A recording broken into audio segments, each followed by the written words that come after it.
Good morning children. ఈరోజు మనము పరిసరాల విజ్ఞానం 4వ తరగతి పాఠ్యాంశం నుండి మనం బోధనాంశంగా కుటుంబం వివిధ మార్పులు అనే పాఠ్యాంశాన్ని మనము బోధించుకోబోతున్నాం. పాఠము పూర్తయిన తర్వాత పిల్లలు కుటుంబంలో మార్పులు చోటు చేయడానికి కారణం తెలుసుకుంటారు.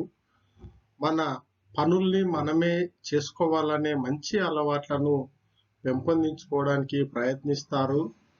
వాళ్ళ కుటుంబాన్ని ఒకే రకంగా ఉండవు అని తెలుసుకుంటారు. కుటుంబంలో గృహోపకరణాల వినియోగము గురించి తెలుసుకుంటారు.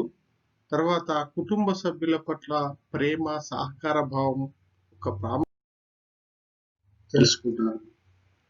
మనము నిన్నటి పాఠం లోపల మనము కుటుంబ వ్యవస్థ మార్పులు అనే అంశం నుంచి మనము కుటుంబం లోపల ఒక ఇంట్లోకి ఒక కుటుంబ సభ్యులు ఒకరు కొత్తగా చేరితే ఆ కుటుంబం లోపల కుటుంబ సభ్యుల సంఖ్య పెరగడంతో పాటు ఆ కుటుంబం లోపల ఉన్నటువంటి వ్యక్తులకు కూడా పనులలో కూడా మార్పులు వస్తాయంటని మనము చర్చించుకోవడం జరిగింది. అవునా కదా?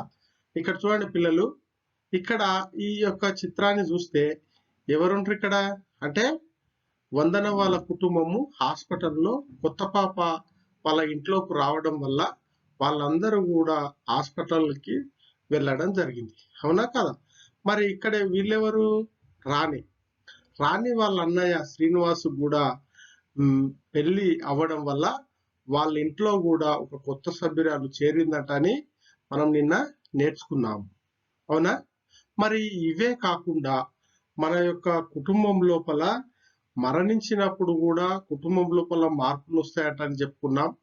తర్వాత మన కుటుంబం లోపల ఎవరికైనా ఉద్యోగాలు వచ్చినప్పుడు కూడా కుటుంబంలో మార్పులతో పాటు వాళ్ళ కుటుంబ సభ్యుల యొక్క పనులలో కూడా మార్పులు వస్తాయంటని చర్చించుకున్నాం. అవునా? రైట్. మరి ఇవే కాకుండా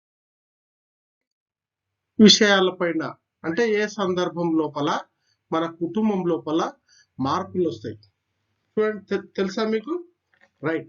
అంటే ఎవరైనా కొత్త ప్రదేశాలకు వెళ్ళడం వల్ల మన యొక్క కుటుంబ సభ్యులలో మార్పులు రావడం జరుగుతుంది అన్నమాట.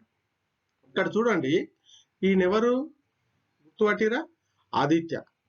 ఇది ఈ యొక్క కుటుంబం అనేది ఆదిత్య వాళ్ళ కుటుంబం. ఆదిత్య వాళ్ళ కుటుంబం కాబట్టి వాళ్ళ నాయన ప్రభుత్వ ఉద్యోగి. వీళ్ళందరూ కూడా వీళ్ళు మెదక్లో నివాసము ఉన్నారు. అయితే ఈ ఆదిత్య వాళ్ళ నాన్నకు వాళ్ళ ఆఫీస్ నుంచి ఒక ఉత్తరం వచ్చింది. ఆ ఉత్తరంలో ఏముంది అంటే పదోన్నతిపై నిజామాబాద్కు బదిలీ చేశారని ఆ ఉత్తరంలో పేర్కొనడం జరిగింది. పదోన్నతి అంటే తెలుసా మీకు? ఉద్యోగంలో ఒక అంటే ప్రమోషన్ అంటే ఇంకొక స్థాయి పెంచి జీతము పెంచి వాళ్ళని వేరే ప్రాంతానికి వేయడం జరుగుతుంది అన్నమాట. అంటే వేయడం వల్ల వేరే ప్రాంతానికి వేయడం వల్ల వాళ్ళకు జీతంతో పాటు వేరే ఊరికి బదిలీ చేయడం జరుగుతుంది అన్నమాట. ఆ విధంగా బదిలీ అయ్యారన్నమాట. అంటే ఈ ఆదిత్య వాళ్ళ కుటుంబం అన్నమాట. అయితే ఇంత పెద్ద కుటుంబం.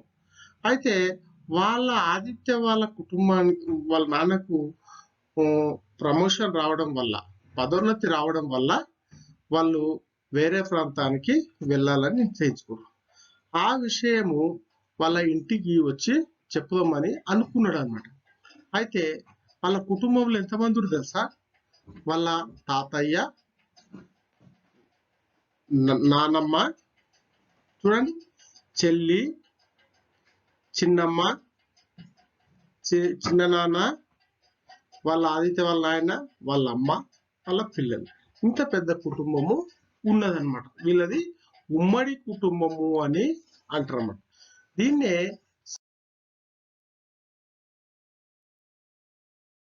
అని కూడా అనడం జరుగుతుంది అన్నమాట. ఆ ఉత్తరాన్ని తెచ్చి ఏం చేసిండంటే ఆదిత్య వాళ్ళ నాన్నకు చూపెడితే వాళ్ళు ఏమనుకొని ఉంటారు చెప్పండి ఒకసారి? అమ్మా చాలా దూరం వేసిర్రు, నా కొడుకు ఎంత దూరం పోతాడో అని బాధపడుతున్నట్టు అనిపిస్తుంది కదా. Right, very good.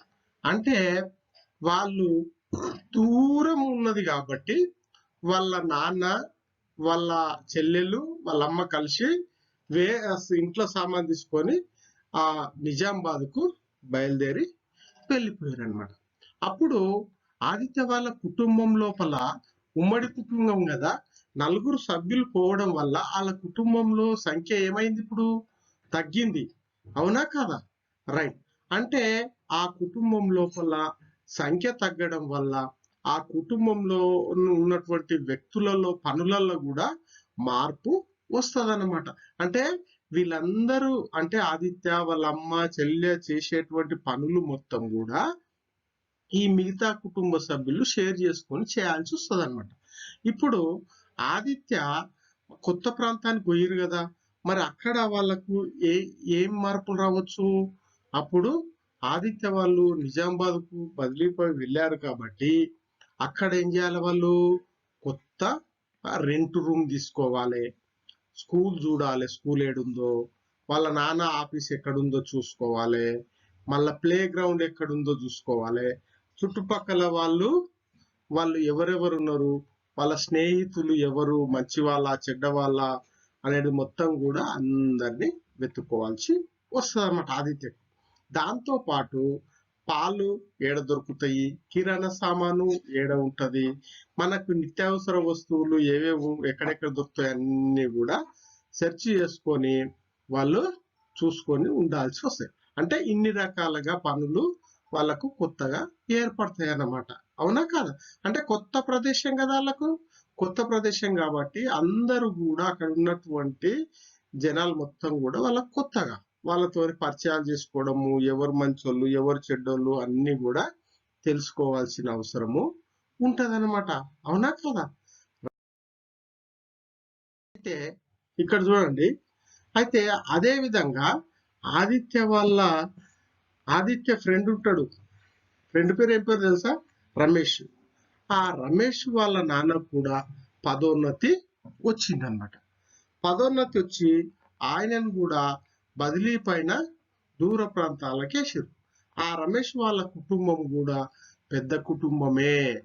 అయితే వాళ్ళ కుటుంబము అయినప్పటికీ కూడా వాళ్ళ నాన్న ఏం చేసిండు అంటే ఆ కుటుంబంలోకి వెళ్ళి ఖాళీ చేసి వెళ్ళిపోకుండా అలాగే ఉండి అక్కడనే ఉండి